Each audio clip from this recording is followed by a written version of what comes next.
On this week's GTA 6 o'clock, Rockstar's roadmap to launch, and what do you think they'll want to focus Trailer 3 on? Mission choices. Is it possible we will be able to just injure, knock out NPCs instead of having to kill them? And getting arrested may lead to something new. Every time you get busted, you have to go to jail and talk to your support worker for a set period of time. It's all here on this week's GTA 6 o'clock.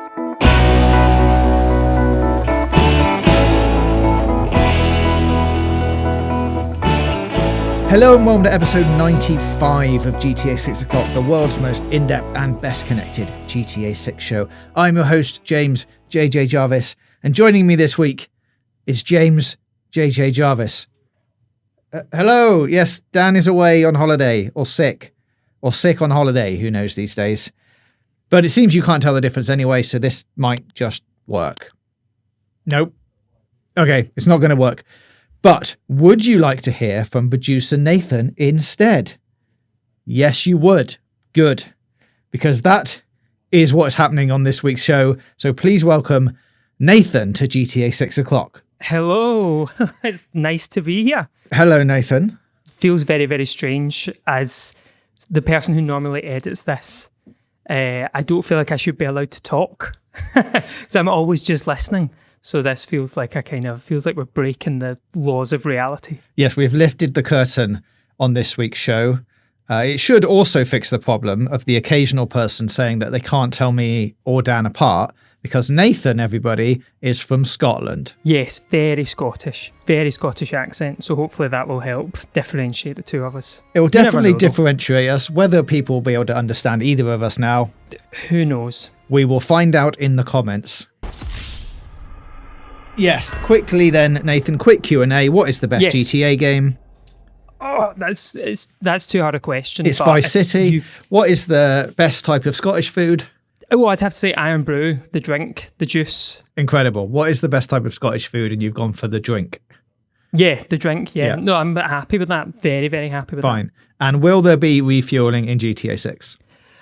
I'm with Dan on this. I think it is an awful idea and would be so boring. It's the thing you would do once and then you'd be like, oh, I never want to do that again. Well, and here we are back to a solo episode this week, folks. Thanks for being with us, Nathan. No, it's okay. I have to come in though and just say for favourite Grand Theft Auto, I think I would have to give it to 4. But Vice City is the king of vibes for sure. All right. Okay. You know what? You can stay for this week. That is everything we need to know about Nathan. So we're going to get on with the show. Quick mention this week about the upcoming Take-Two investor call, which is set for Thursday, the 6th of November, I believe. There are lots of rumblings across various fan sites, forums, X accounts, etc., that is suggesting that this means something GTA 6 shaped could be coming or is coming, depending on which accounts you look at. Now, I personally don't see this happening because I don't feel like it follows any previous strategies. Not that GTA 6 has been following any of those strategies, but it just feels a little early to me. Pre-orders may open up just after this call, sometime in late November. And if that does happen, then I'd say the March 26th, 2026 date is pretty locked in. Not guaranteed, but close to being locked in. Would you agree, Nathan? Yeah, it's interesting, isn't it? Like, I think in some ways with Rockstar, there's just no kind of guessing of what they do next because they're kind of in charge of this product that is the most anticipated entertainment product of all time. So it does feel in some ways like all rules are out the window. You know, it's like when people used to say when E3 was a thing, that God rest its soul, like, oh, will we see Grand Theft Auto E3? And it's like, but, you know, the average person on the street knows what Grand Theft Auto is. They don't know what E3 is. And so really, you know, they could drop a new trailer whenever they like and it'll still become the biggest thing of that month, year, whatever. So, I mean, I'm excited to see more and I hope they do show us more, but it's wild. They could literally not show us anything else until May the 26th. And I think it would still be as popular as it is now. Yeah, I think they'd still be all right. I think, as I said, I think we might get some pre-order information, but just information sometime after this call, but before Christmas. What I think I will say is the one investor call after this, which is going to be set for March, feels like the critical one. Like if there's going to be a delay, they'll have to announce it before this call, as they did with GTA 5 when they announced the delay in January, when it was supposed to come out in spring and then got delayed to September. How many times was 5 delayed? Was it twice or just once? Yeah. Twice, yeah. And, this is the thing with 6, because it technically has already been delayed once. It was just an internal delay rather than a public-facing delay.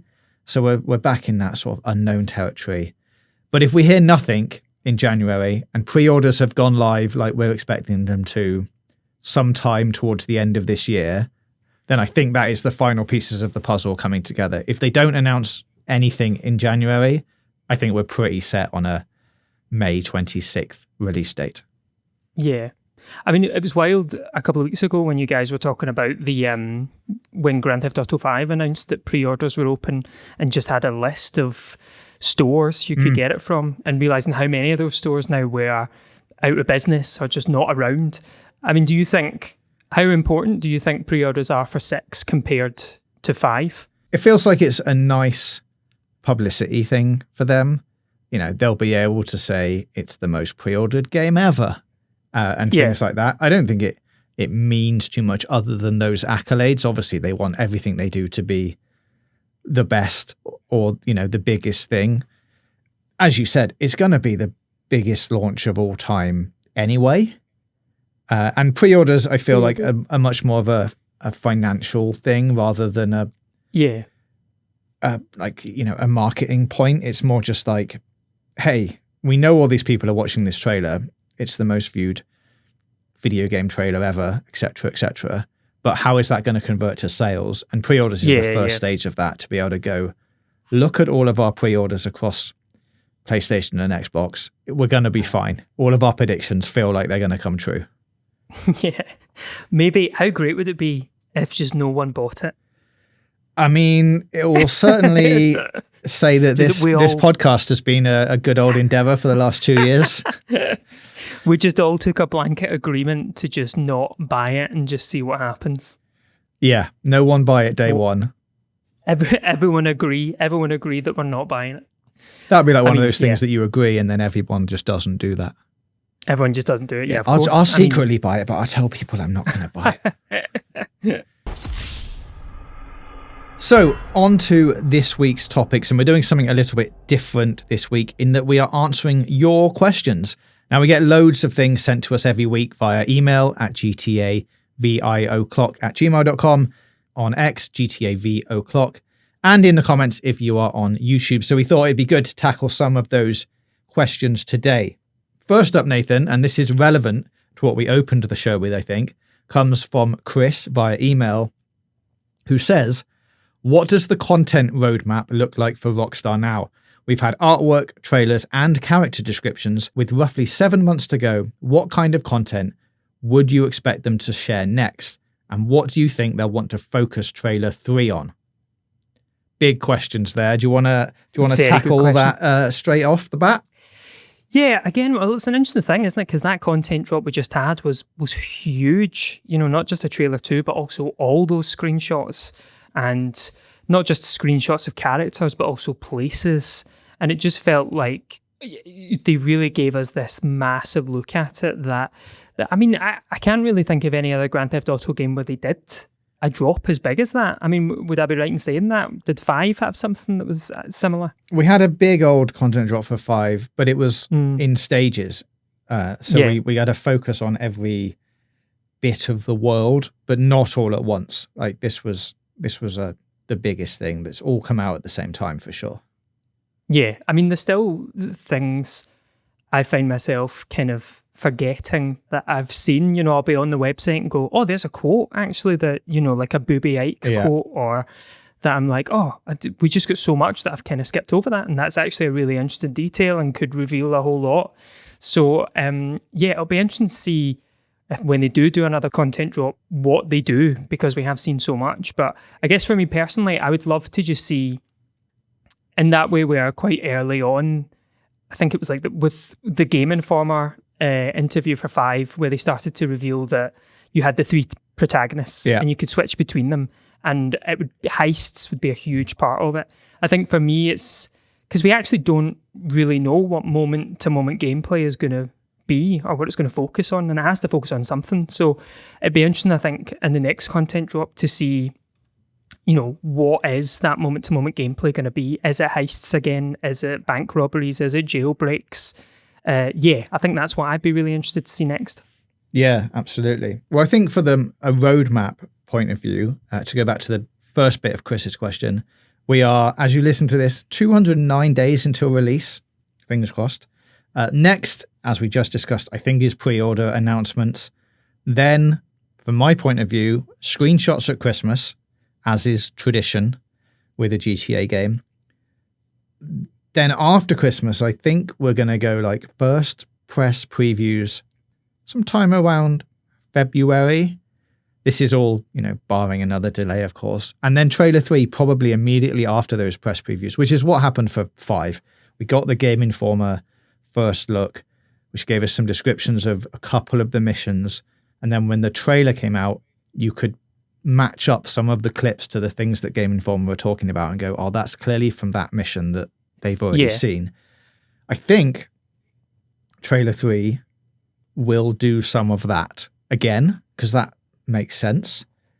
In terms of like what else could be in it, I think we'll go a bit heavier on environments this time. Hints at the northern parts of the map that we've seen nothing of so far. And probably then related to a lot of the side activities, which is actually a question that we got from George via email, who said, I noticed in trailer 2 when Jason holds up the store, he's carrying a baseball bat. Not surprising. But what I did see is that the bat had an indent in it at the top, which is what professional baseball players use. No other bat in GTA game has had this detail. So other than the possibility of actually being able to play baseball now, what other things would you like to see? And I think if we're talking about side activities, baseball. And then baseball. Then we've got things like skateboarding feels pretty relevant. Yeah, I kind of feel like that would be a good... Was that not supposed to be in San Andreas and then got cut? I feel like it's meant to be in, everyone's gone like, why isn't skateboarding in a GTA game? I think it makes sense to have it in Vice City / Miami. It's, the skateboarding scene out there is big enough. We've seen things like tennis, golf, and then we've got the things that are normally or have been in GTA 5 and that we've seen previously, like triathlon sort of events, scuba diving, cycling, jet ski racing, basketball, pool, darts, bowling, cards, like gambling, I think is a given to have some kind of poker or blackjack in there. And then I've written in the notes, I was trying to think of new things that might have happened that are now reasonably popular between GTA 5 and GTA 6.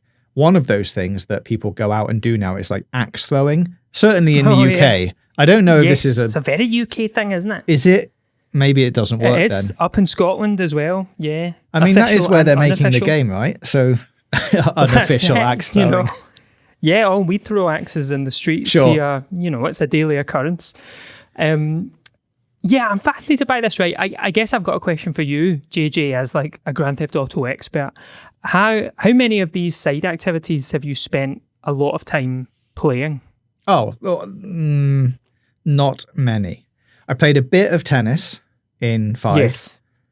Bowling in 4 obviously was quite fun. Yes. Not a huge, it was fine.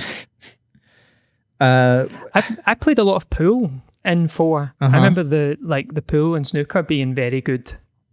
I quite enjoyed like this underwater scuba diving bit. The submarine bit in 5 was a bit clunky. Yeah. But the exploration side of it was fun, being able to be like, oh, there's new stuff under the water. That's cool.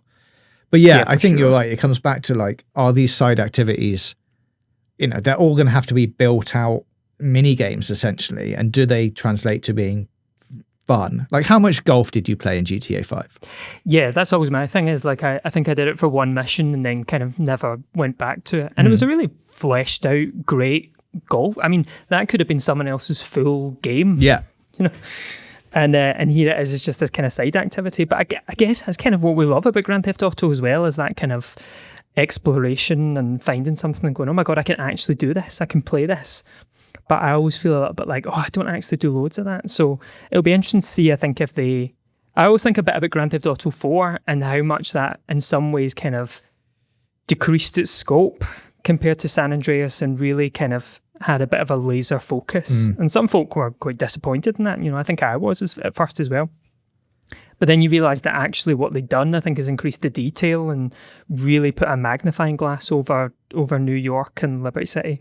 And now when I go back and play them, that's definitely my favourite. So it'll be interesting to see, I think, if they do that again from 5, if they go bigger, or if they potentially bring that focus in a little bit and maybe give us less to do. But I don't know. What do you think about that?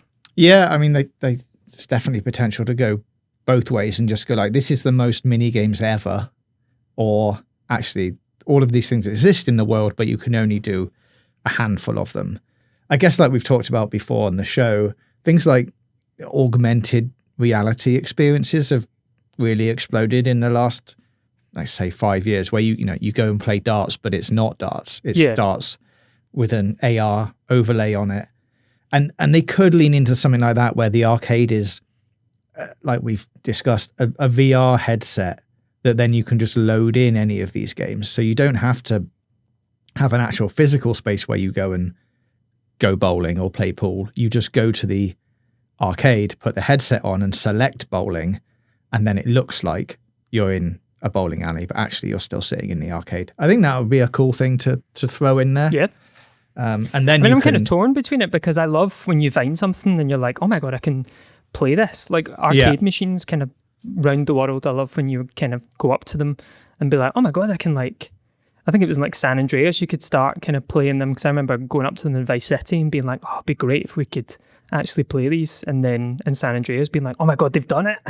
These are all playable. Yeah, that's very true.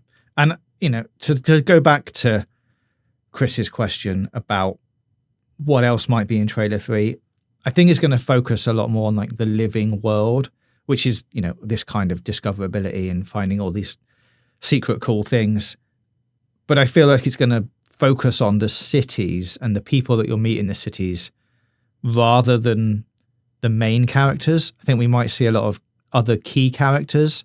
And as I said, hopefully some clips of actual gameplay that are from some of the missions that we get in the press previews. Yeah, that'd be interesting, because I guess like with 4 was Liberty City and kind of just Liberty. 5 obviously had Los Santos and kind of like some of the outer towns, but it does feel for the last 2 games like we pretty much had kind of like, they've been very focused on one main area. So I think it will be interesting to see with how big the map looks. For the first time in a while, we might have like multiple cities that have very different feels to them. Like the kind of Miami Strip and then places to the kind of north and south and east and stuff. So, yeah, I mean, that'll be really interesting, because I do feel that was one thing about the kind of, about the 3D trilogy that was great, is like every island did feel very different. So it'll be interesting, I think, to see that, but kind of like translated to the HD. Yeah, I mean, it's weird to, I think, call this, I still call 4, 5 and 6 like the HD trilogy, even though you're like, there's about 2 decades between them both.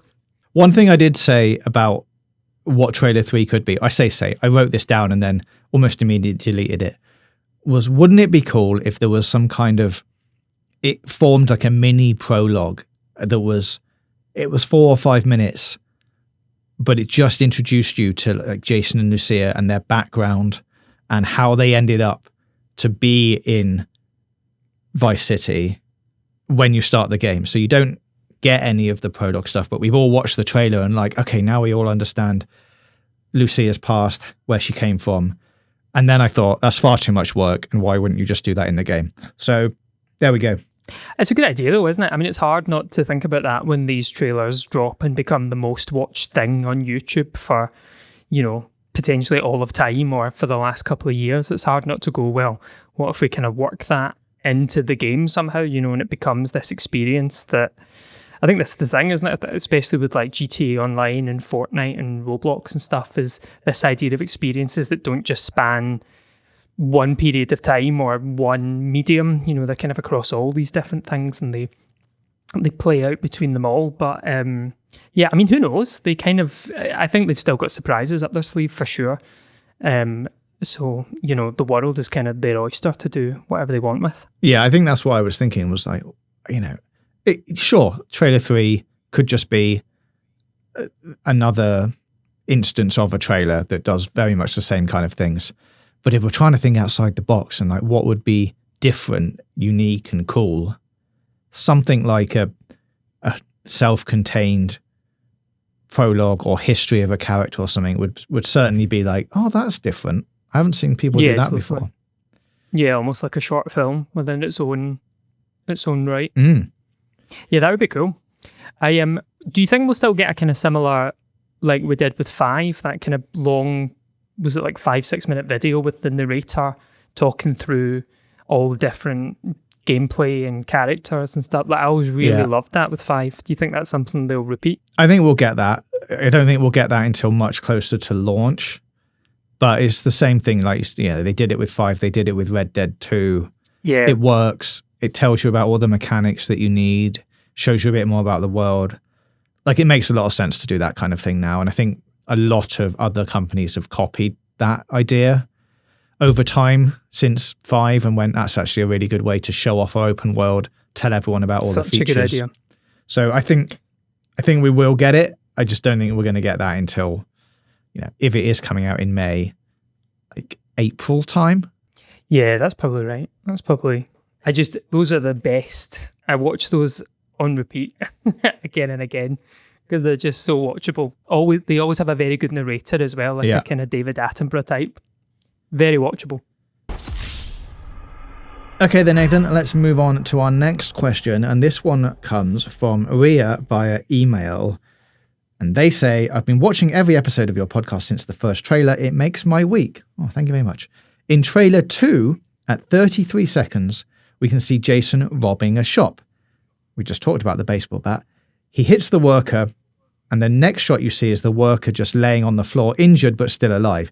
Is it possible we will be able to just knock out NPCs instead of having to kill them? Would love to hear your opinion on this. Oh, that's a good question. Now, I was under the impression that you didn't have to kill everyone in GTA 5. Is that true? Well, I was going to say, I can remember back to 4, even that if you kind of defeated an enemy with just kind of fists, like bear fighting, they would then kind of wriggle on the ground. Because I remember that kind of really striking me to be like, oh, they're not dead. Like that's a whole new state of, defeated characterness, that they're alive but just rolling about on the ground. Yeah, and you can definitely do that in Red Dead. Red Dead 2, you can tie people up and drag them behind your horse for quite a long time.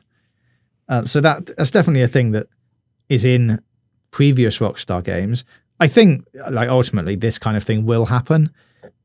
We're almost certainly going to have stealth missions in GTA 6 where I assume you can get the option of knocking people out rather than totally killing them. I also think that the Red Dead system of having dialogue options is probably going to return in GTA 6. So options like, to threaten, rob, or help NPCs in the world, and then doing one of those actions maybe affects your stats or how people see you in the world.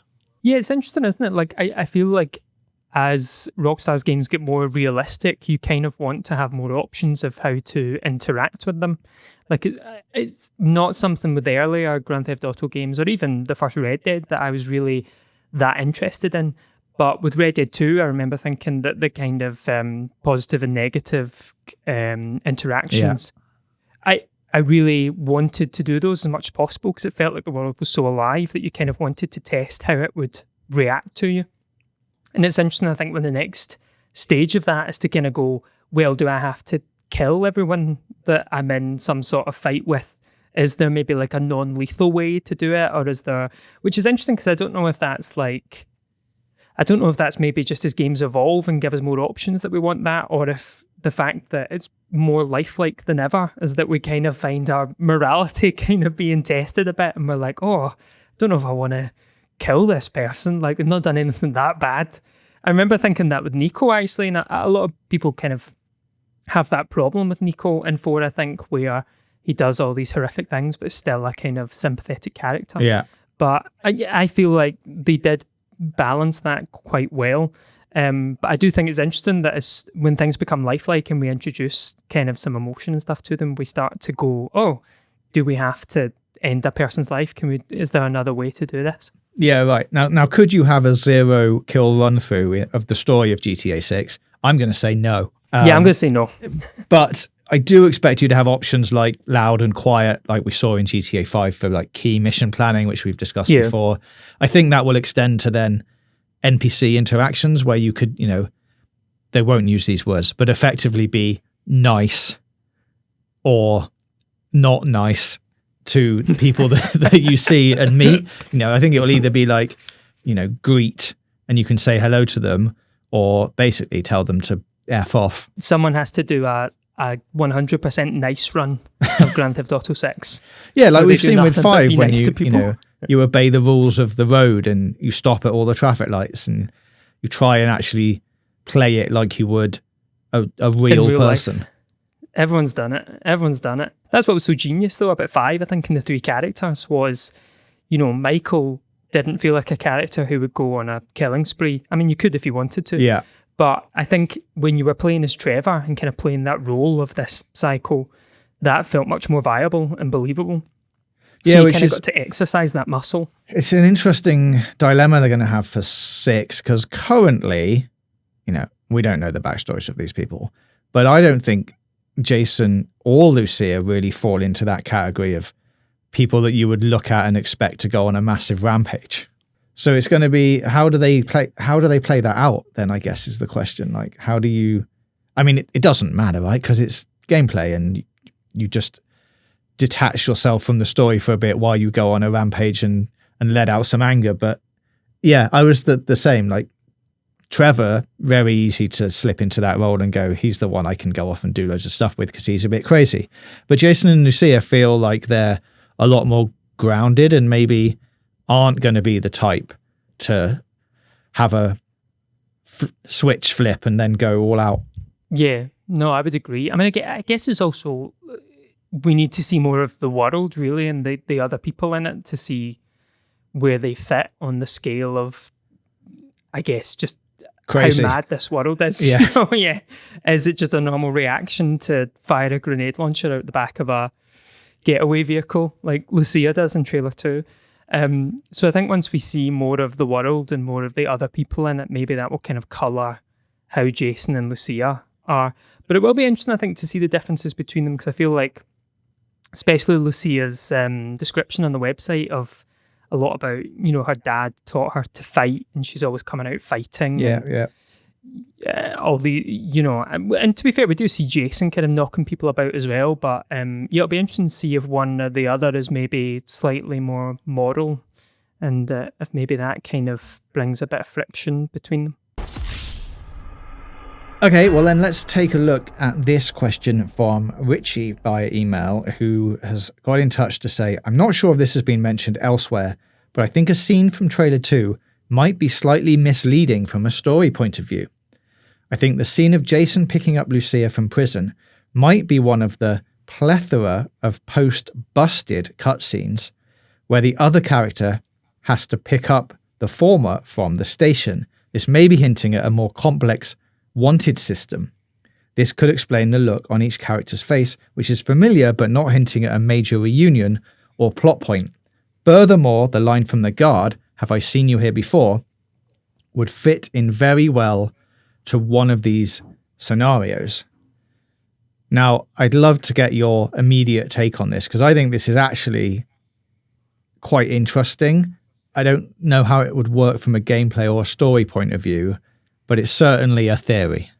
I really love this, actually, because I'm not into the car refueling, as we said before. Yeah, as we've discovered. I'm with Dan on that one. But I think it's a really interesting thing because the way like getting busted and being wasted has happened in every game. I mean, it's like the same in Grand Theft Auto 5 as it is all the way back in top-down Grand Theft Auto 1.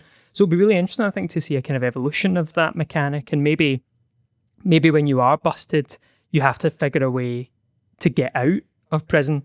You know, maybe that's kind of some of the stuff we're seeing at the beginning of trailer 1 is maybe part of the story of when you get busted and you've got to talk to your support worker and you've got to figure a way out and maybe try and find a way to liaise with Jason to get you out of there. But I think it's really interesting if there's some kind of story or mechanic here where whenever you're busted, you've then got to find a way of getting out of jail. Yeah, okay. Because, now hold on a minute. Okay, go on. What do you take problem with? You think that refueling a car is too annoying from a gameplay point of view, but you're totally fine with every time you get busted, you have to go to jail and talk to your support worker for a set period of time 100%. Before you get out. Yeah, well, I have to refuel my car every day in my actual boring life. I've never once had to break out of prison, right. So that sounds quite exciting to me. Okay. And I don't know if maybe this is bragging and maybe this just makes me sound like I'm really good at games, but I don't often get busted. Sure you don't. I will, quite a lot of the time I do die by like driving a car off a cliff.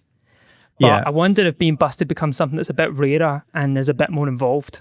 I don't know. I'm putting it out there. Possibly. I guess, yeah, what Richie is saying here is that when you do get busted, instead of just appearing outside of the hospital or the police station like we've done previously, is that you'll get a cut scene where one character is picking up the other. And I guess then if we're expanding on that, it's like, could this equate to losing access to one of the characters for a certain amount of time before you have to go get them from prison? This all feels like pie in the sky crazy thinking, because I do think that we've established that Lucia being in jail and then getting a tag, doing community service is going to form a reasonable section of the game. So then having scenes like this doesn't really work. Yeah, I think you're right. I think I love the idea of getting busted and you basically got to play a way out from beginning to end before you can do any further missions. I didn't mind it, and I like the, have I seen you before here line. That does work. Yep. But I don't think it works if it's multiple times that you have to, because I was thinking about how this translates. Let's ignore what we know about the story already. Right, so this would mean that you do a crime, you would get arrested for it. Let's say you were playing as Lucia, so she's gone to jail. So therefore that character now is not playable for a certain amount of time. Quite a good gameplay mechanic. Don't mind that. Could be fun. Then when you come out of prison, you've got an ankle tag on. In some instances, depending on how big the crime has been, I guess. And then eventually you have to get the tag taken off, and then you can go and free roam and do whatever you want again. That, like, mechanically does sort of feel quite interesting to be able to go, actually, your character is now inaccessible. When they get out, they can only go within this, let's say, 5-mile radius for another week, in-game week. And then after that, they can go and explore the whole map again. Like, it's quite good. Doesn't fit with the story and would maybe be a bit annoying. Yeah.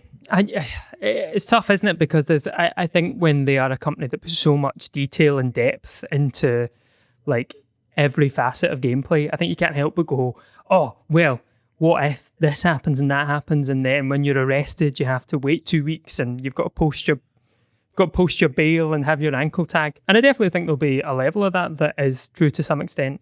So it's fun, I think, to just try and guess exactly how deep an extent that's going to be.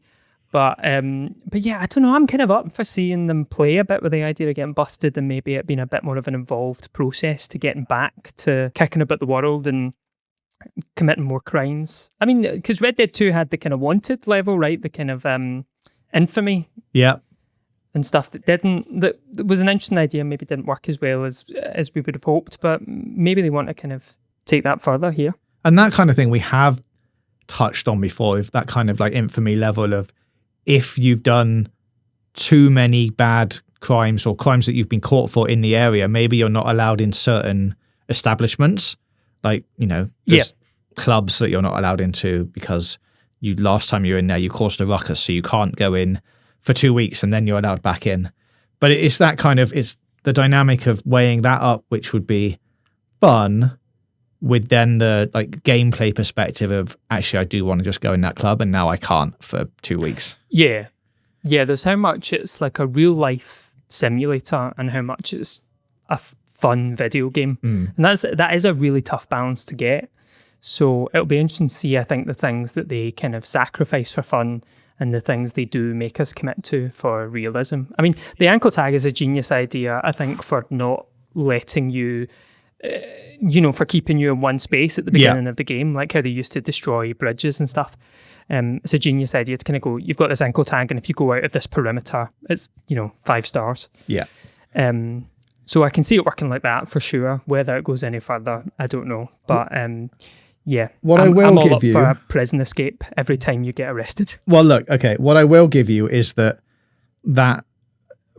bit when you get arrested, maybe there's some kind of mini game that you have to play that you either get released with all of the things you went to prison for, like all of your outfits, or you just get let out with no outfits. Like something that's a bit more easy to get back if you wanted it. But there is a little bit of a punishment that just be like, oh, I failed the minigame challenge again. Now I'm in my prison scrubs. Maybe it'll be like in Metal Gear Solid 3. Maybe you get imprisoned and you've got to set your PlayStation clock forward 10 years to pass the sentence. Yeah. And then Lucia's aged 10 years. Okay, yeah. And can't run because she's got dodgy hips. Yep. Yeah, I mean, what do you think about that? I think so much about that I'm not going to comment on it. I'm just going to leave it there for the listeners to add their own thoughts. What I did think about that line, have I seen you here before?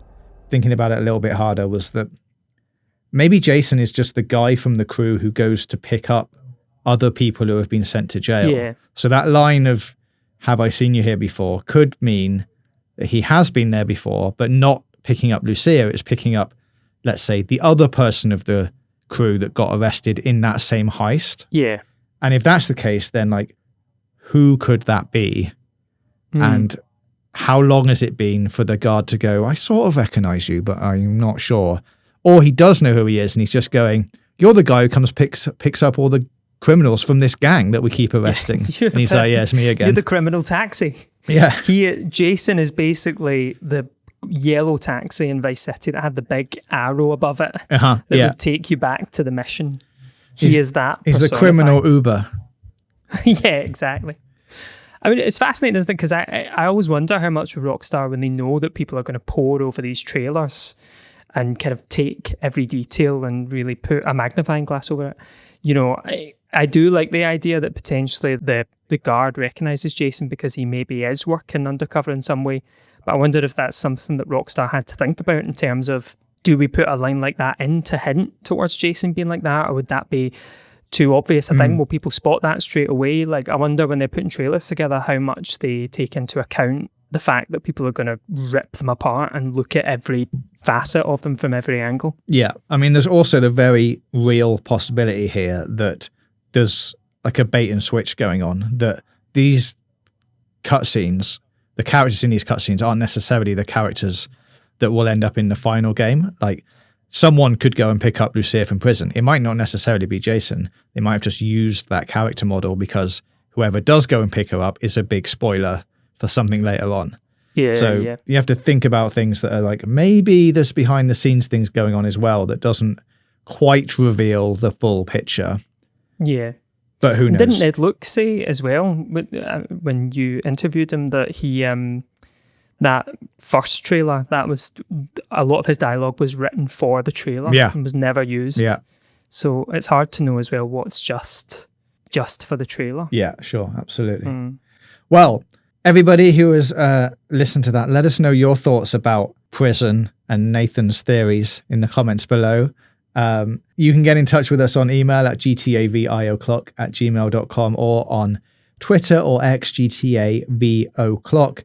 If you are listening on YouTube, thank you very much. Hit the subscribe button. While you're there, add your comments below. We are still taking recommendations for our 100th episode and getting some great guests on there. We're lining up a few great people already. So thank you for all of your suggestions. Nathan, thank you very much for joining us this week. Appreciate you stepping in. For having me. I've edited the show so many times. Can I try and do the newsletter bit like Dan does and see if I can remember it by heart? Yes, please. Okay, so if you want to check out the GTA 6 o'clock newsletter, which comes out every Friday and is a sum up of the podcast, as well as a couple of new bits, you can head to gamesradar.com/newsletter. There'll be a selection of newsletters there, but the one you want is GTA 6 o'clock. Click on that, put your details in, and every single week you'll be sent the best newsletter on the internet.